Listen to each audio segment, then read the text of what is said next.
it on Xbox. Alright guys, I've decided I was going to put this video into 3 parts. So this will be part 2. Building the transformer. See? Alright, we're going to need about 20 inches or 24, somewhere in the 20-inch mark of this wire here that I got off of the old transformer. Let's see. Let's get about 20 inches of this out.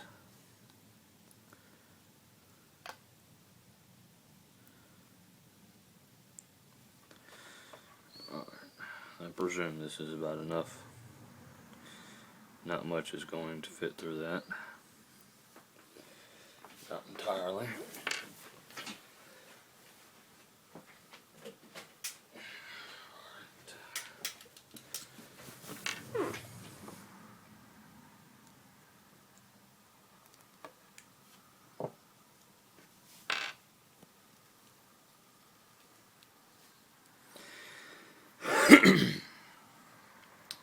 What you want to do is fold it in half once and line up the 2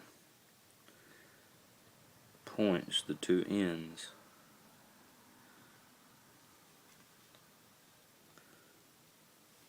And pull this to a sharp point here. Just want to get that a little sharp. There we go.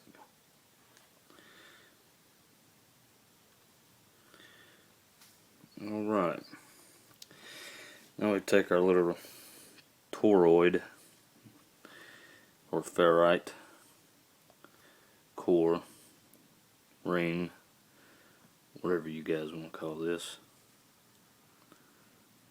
It's a tomato and a tomato, since I like food. I'm going to very carefully wrap this.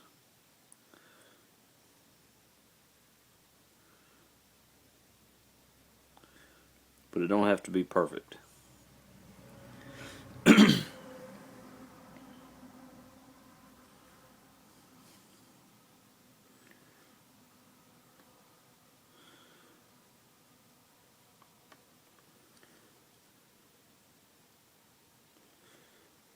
This can get boring.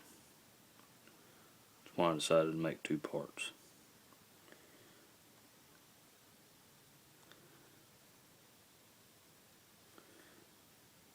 Three parts actually.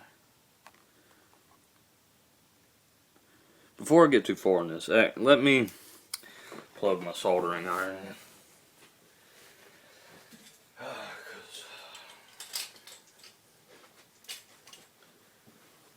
Because what we're going to have to do is tin the wires, of course, of the solder sticks, huh? And to make things easier. So let me set this right out. Well, not too close to where I'm working, of course, but right there for the time being. You'll have to excuse my camera. It's for some reason when you enter video recording mode on iPhones, they like to give you a 1x digital zoom. I suppose it's 1x. I don't know, it's zoomed in way more than it looks whenever you're just taking regular photos, which I never understood why. And that's all I got. I do have a Kodak, but it only records in like 640 resolution. 640 by 480 or whatever it is. Basically it sucks.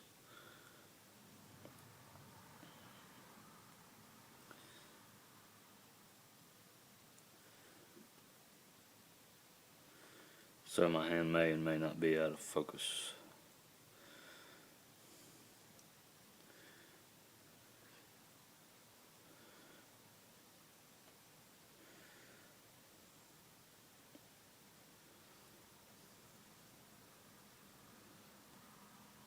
if you see in the background where the tip of my needle nose pliers are. Alright, sorry about that, guys. My phone just decided that it would run out of storage space, so just grab another phone. Alright. Now anyways, as I was saying before my phone did eat, if you look at the tip of where my needle nose pliers are, I drew a small diagram of how we're going to make the Joule thief. It's not very hard, but I may have some incorrect components. The instructions actually call for a 1K resistor, but there we go, focus. I don't have a 1K resistor, neither could I salvage it off anything. So we're going to try this with using just the parts from a CFL, a compact fluorescent light bulb. Squeeze these together here. Now I can't promise that it'll work or not, but even if it don't work, I'm still going to post this daggone video. You know why? Because it's another video I can post. Alright. Seems to be coming along quite nicely. They didn't say how many turns, so I'm assuming I'm just going to fill the whole thing up. You can find other videos online on YouTube, probably better than this one, but you know what? It's okay. For the people who subscribe to me and don't know about them, they'll get an enjoyment out of this, a kick, I suppose. Alright, now I probably should have left a little bit more wire on it. Actually, that can be fixed. I can just push this through here and then make another turn with the other end to make up for the loss at the opposing end. Haha! Math, isn't it great? Let's see here. Dudes, I guess one more time will be alright. Even if it's not. There we go. Alright.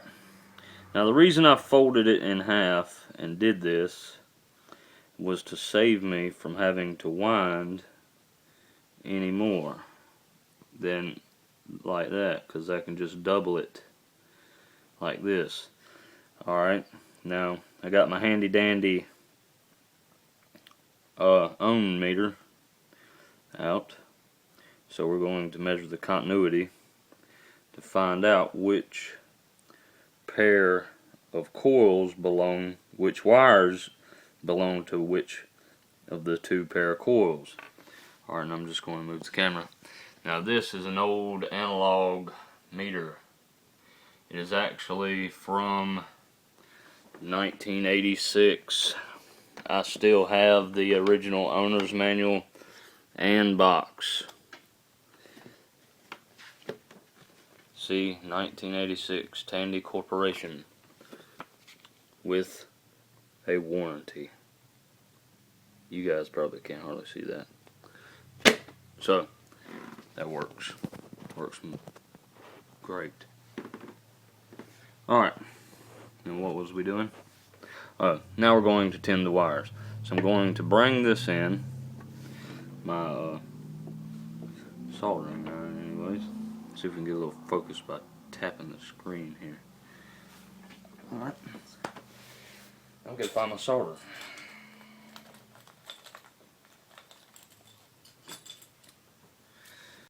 And we're going to put a blob, shall you say. That was a bit hot there. And just run the wire in it. And boom, just like that, it's tinned. Alright, let's do it right here. Stick it in there just a little bit. Just a little tiny bit of flux, so when I pull it out, boom, just like that. Boom, like that on Crazy Russian Hacker, if you guys ever seen his videos. They are funny. Boom! That's what he says. Alright. Just going to clip the tail end of that off. Grab my makeshift stand back, since it's got rubberized grips on it. Alright.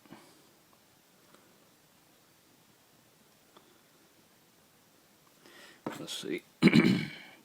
Just a little bit more flux and solder. Stick it in, let it sit for a second, and pull it out. Same applies here. Stick it in, hold it for a little bit, pull it out. Alright, now we have 4 tinned toroidal ferrite. If I can move these out, it'll look like a little animal standing right there. Alright, that's that part. So we'll unplug this for safety. Okay. Alright. And move it out of the way, of course. Stick it back in here.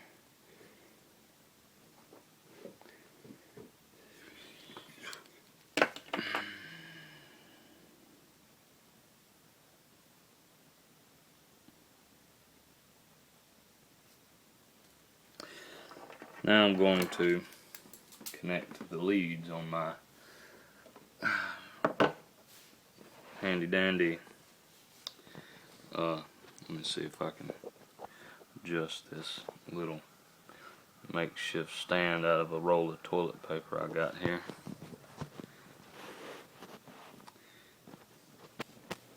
And a broken off screwdriver, not screwdriver, toothbrush end. And we're going to put it on continuity, hook up the common, now hook up the voltage plus, give it a bit of a touch to test, and we have a working meter. Alright, I'm going to move that out of the way. And we're just going to simply touch the wires to see if I can get this back down a bit, not too much. To see which wire belongs to what end. Okay, that one apparently don't go there. Or there, or something's wrong. Okay, I didn't get solder all the way around it. Alright, these two wires belong to each other. So that means that those two wires, opposites, belong to each other.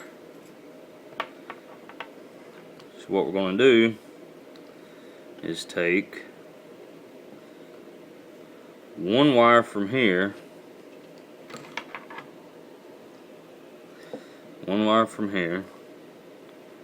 and connect it to the wire here, on the opposite end, so actually it would go like this. Together. These will be soldered together. That will give you a positive for here, and these two legs will be negative. So again, demonstrate that. Make sure I didn't lose track which one was which, because mishaps happen.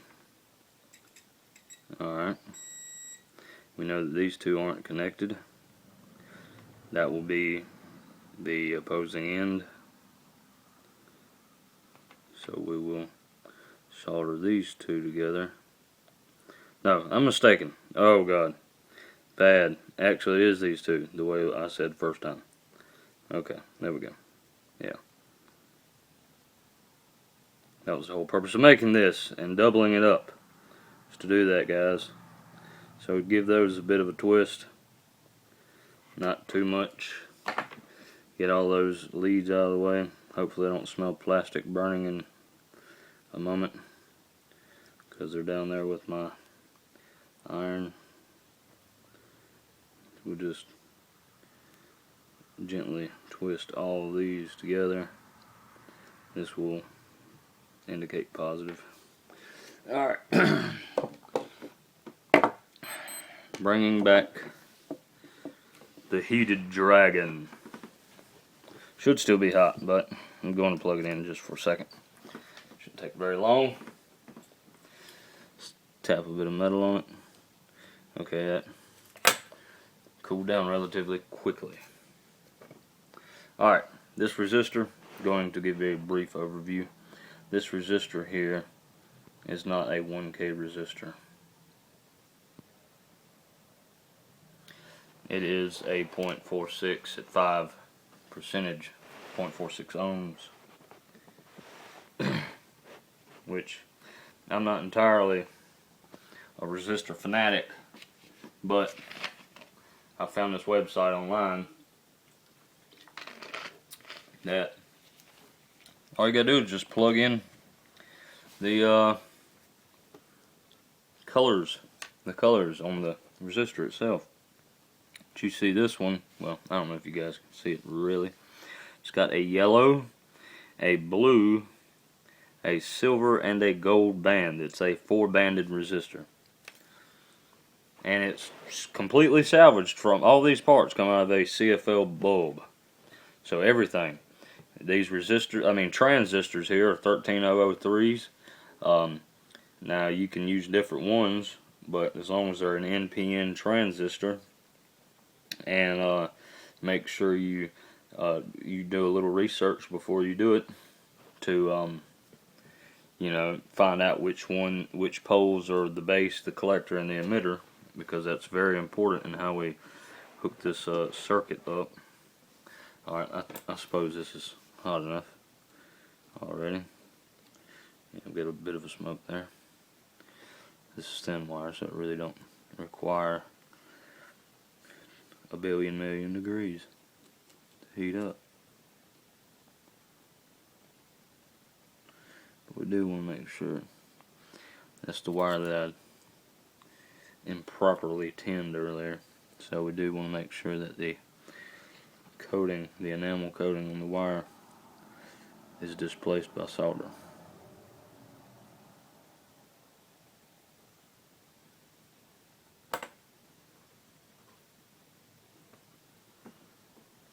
I can safely say that is alright, but I am going to take it down a bit and pull very carefully. There. Alright, that's part 2. So if you stick around, you'll see part 3 very shortly here. Alright, now we're back with part 3. Okay, just plugged in the soldering iron, so it will be heating up. So let's take a look at what we got here. Alright, we got our transistor. This is the first thing that we're going to be soldering. You'll need a couple little pieces of wire. In case this isn't enough, we'll just use some of this transformer wire here.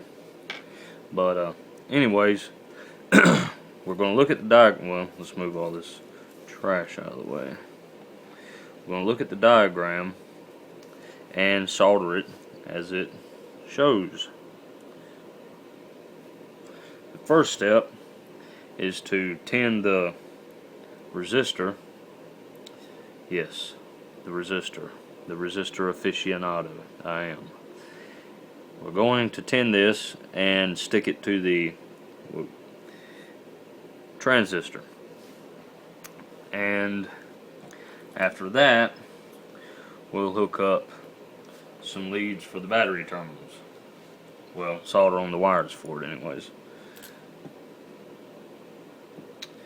So let me apply a little bit of solder here.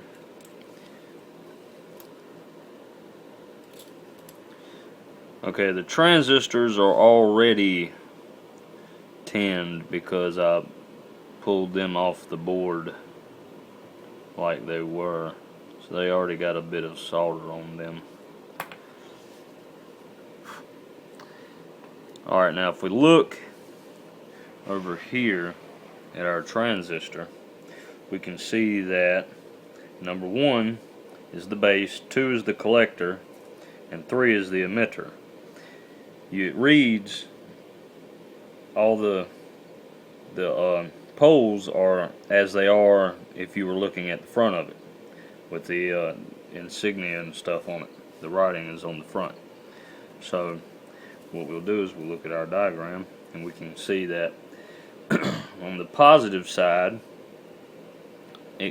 the positive battery connects to the twisted ends of our coil that we made, and one of the negative leads connects to the base, which is number 1 on the transistor. But there's a resistor in between the two. So what we'll do is tin the other end of this resistor here. That should be fairly good. And stick the two together.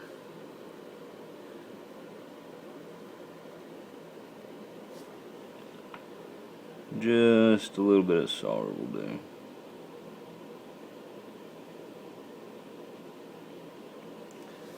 Alright. I'm leaving these leads long on, intentionally.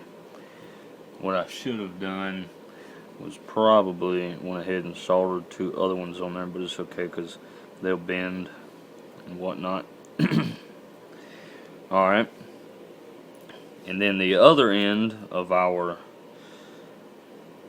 toroidal core that we made, let me focus this in just a little bit. This can be difficult with an iPhone. Is to the negative side. Oops, that did not work.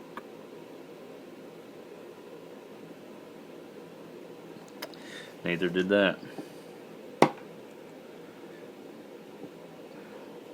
Let's try a different approach to this.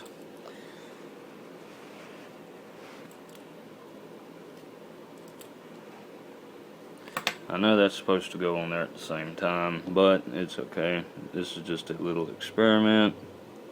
Nothing to, lose sleep over.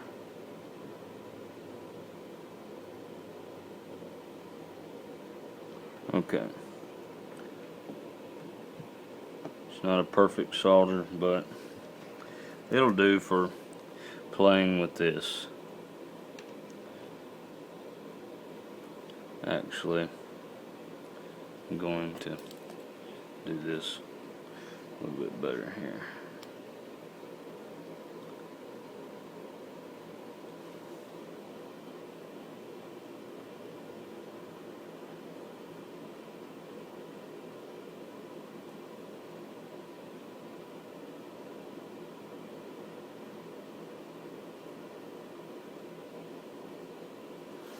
Alright, there we go.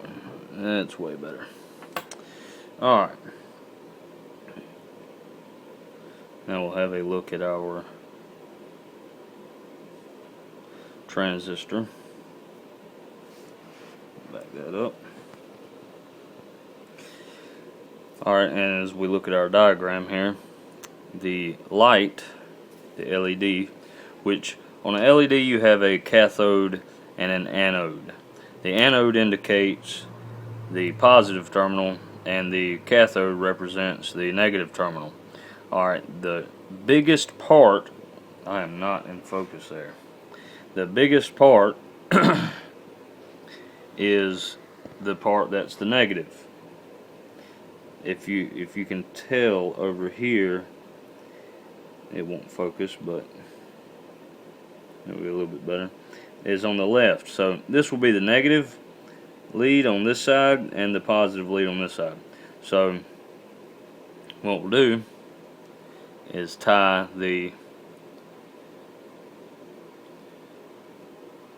we'll bend them out first, just a hairpin, and tin the wires. We'll solder the negative to the other negative terminal, the side of the transistor, which will be indicated by the directions here. Let's see. The LED goes to the emitter and the collector. We just soldered the base, so they are next to each other. I don't have to bend them that much. And the triangle on this side is the positive.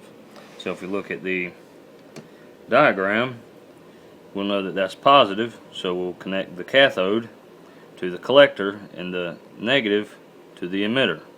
Alright, the emitter is number 3 on the transistor. So we'll put these closer together. Now this is just a crude diagram and just a test. It's not nothing that I'm going to keep permanently, because it's just something to play with in a tutorial on how to make it. You can make these however you desire. That's the fun part about this stuff. Alright, I'm going to need a bit more solder. They're already tinned, so it doesn't require but a little bit to get it started. Alright, that's that side. Guys, I wish I had a better camera for you, because I know this must be very difficult for me to see what I'm doing and for you to see what I'm doing in the camera. Alright, now that is hot. Okay, if you can see what I've got here, I've soldered the components together, and we are left with this. Actually, I'm going to close these so there's more even light distribution. So the next step is to connect our, I made this long for a reason, as I said earlier, this is going to the positive battery terminal, and the emitter, which is number 3, indicated by this pole here, this leg, is going to the negative. So we can just give this a quick little spin. Nothing too terribly wrong here. Oh, I must note, I forgot. I must note that the other negative terminal goes to the collector. The other part of our little toroid here goes to the collector. So what we'll have to do is solder another wire on there and solder it to the collector, which is the middle post. So let's get a little length of wire. We'll keep this very simple by using black. How about that? This is probably too skinny to sheathe with my wire strippers, so I will just give it a bit of heat on this bolt up here, and boom, there we go, just a little bit. That's all we need, just a little bit. Take a little bit of solder. First, let me try to focus this in a little bit. There we go. And get hot, and boom, there we go. That's tinned. That side. Now this side. And that side. Alright. Okay. I have a YouTube notification on my iPhone. So, this will probably be easier to go ahead and solder it to the other negative part of this. So I will just very carefully make sure that you guys can see this. Put the two together like that. Okay, that's not a secure connection, of course not, never is. Playing with some of this stuff. We'll add some more solder with flux, and boom, there we go. There, that's a good connection. To this side, which we will bring this around just a bit, like so, keeping in mind that we want this positive battery terminal lead to just stick out the side here. If you can see that, I will just place a dab of solder on the collector. So I can hold this wire down, stay down wire.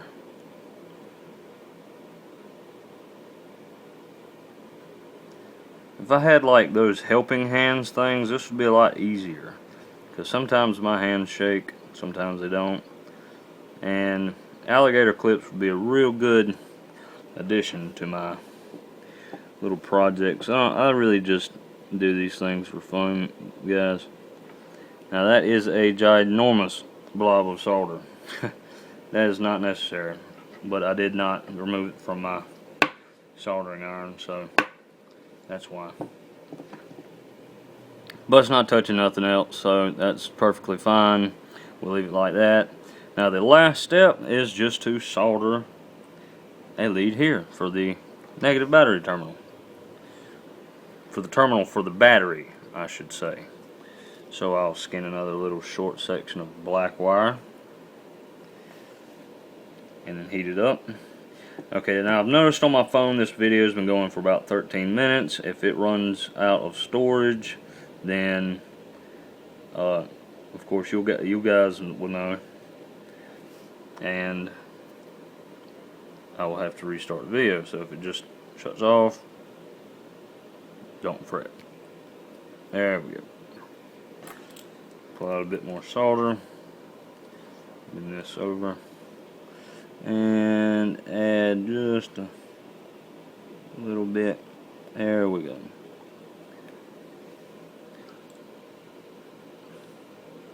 Same applies for the opposite end. Add just a bit, and there we go. We'll keep this longer end for the doohickey. Huh? Ooh, that was warm. Alright. Now, we'll solder this to the emitter. The emitter. The hammer of Thor.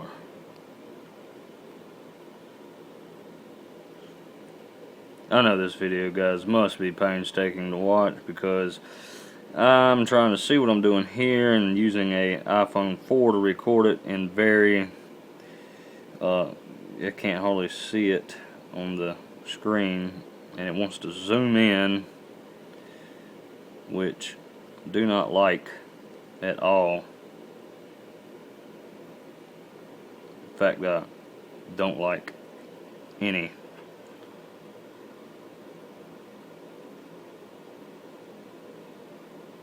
Now, I'm not a skilled professional at this or nothing by any means.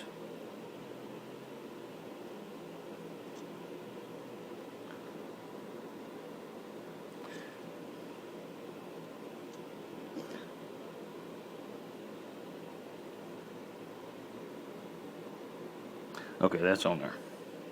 Alright. Now, I have 3 types of batteries here.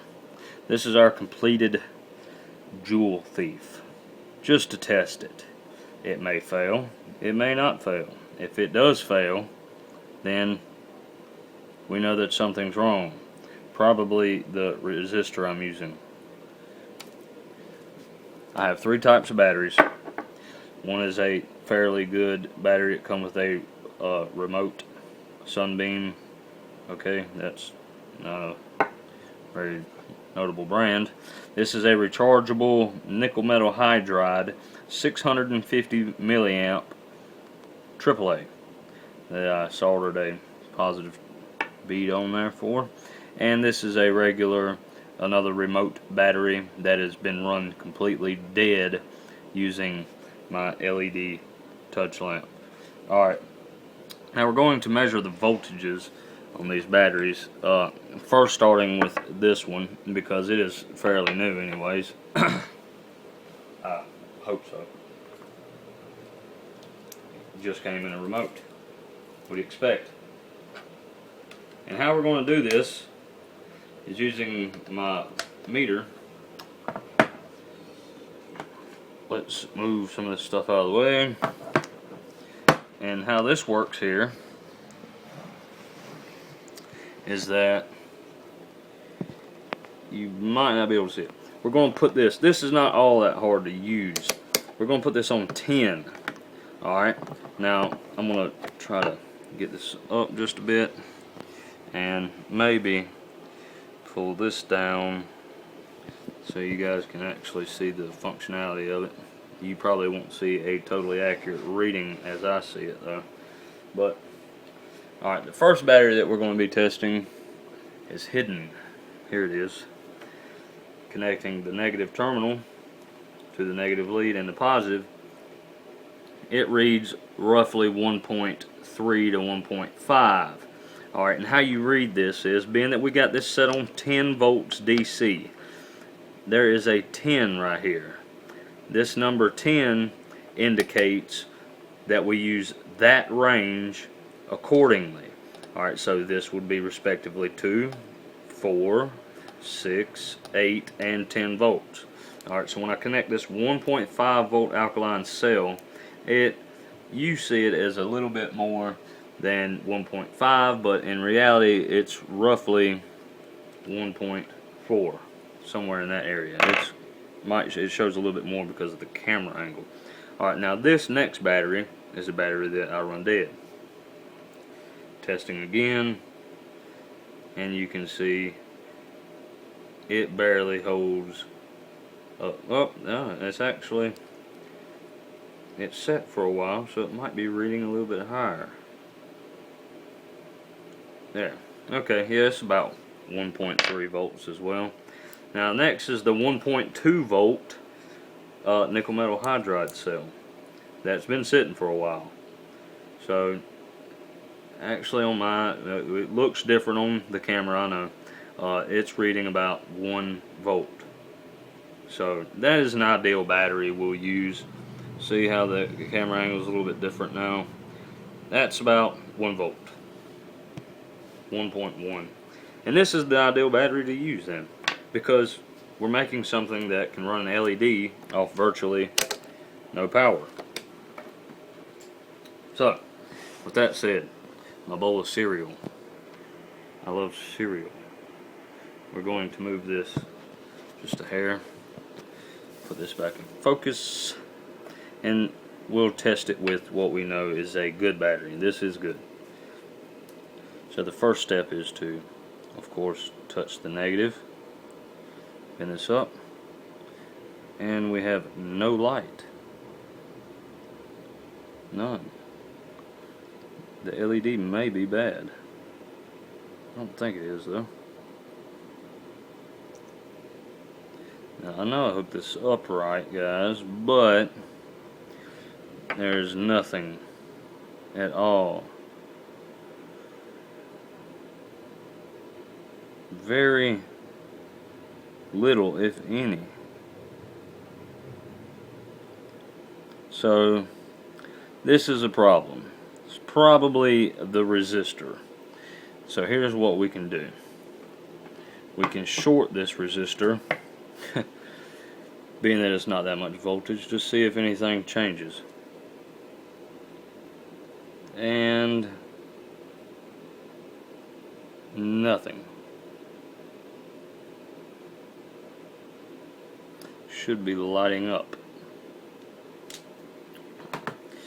Alright, so let's look at what we got. We have a resistor that's connected to the base, which in this is the base here facing, and the number 2 pole is connected to the collector, which is the anode part of the resistor. I mean the cathode part of the resistor, and it is not coming on, guys. I don't know why. I might have said that backwards again. I'm not sure. I'm thinking that maybe right here is a bad connection because of that wire. But let's try this. Let's try to put a bit of solder on it and see what happens. Not much, just a little bit.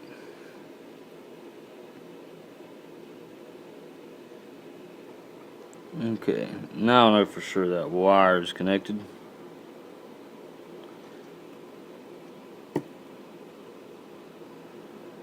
Let's make for sure that this one is connected then. Okay. Now I may have damaged it just then because it's actually really hot. So I might have damaged it. Tell me what you think in the comments below. Still nothing. This may be damaged. Alright, we'll just try this a really tricky, harder way. What we'll do, no, it's probably damaged. Even backwards, nope, nothing. Well anyways, I'm going to search for another resistor, guys, and update this to test it out. Now I may have damaged this NPN transistor, I'm not sure, but what I'll do is I got another one that come out of the CFL, and remember, I mean, we're just using parts from the CFL bulb. All these operate off of 110 volt outlet. You guys know this, but it's not really 110 volts. It steps the voltage up, and these parts can work off of DC as well. So what I'm going to do is do a little bit more scavenging for parts and see if I can come up with what I know is a 1K resistor and a different type of transistor, and I will come back and let you guys know. Alright, what did we learn? We learned that with a regular, well, GE brand CFL Light, you cannot use all the necessary components and parts needed in it to make a Joule thief. I would like to note that the light does work. I did test the part I made initially both ways, and it did not work at all.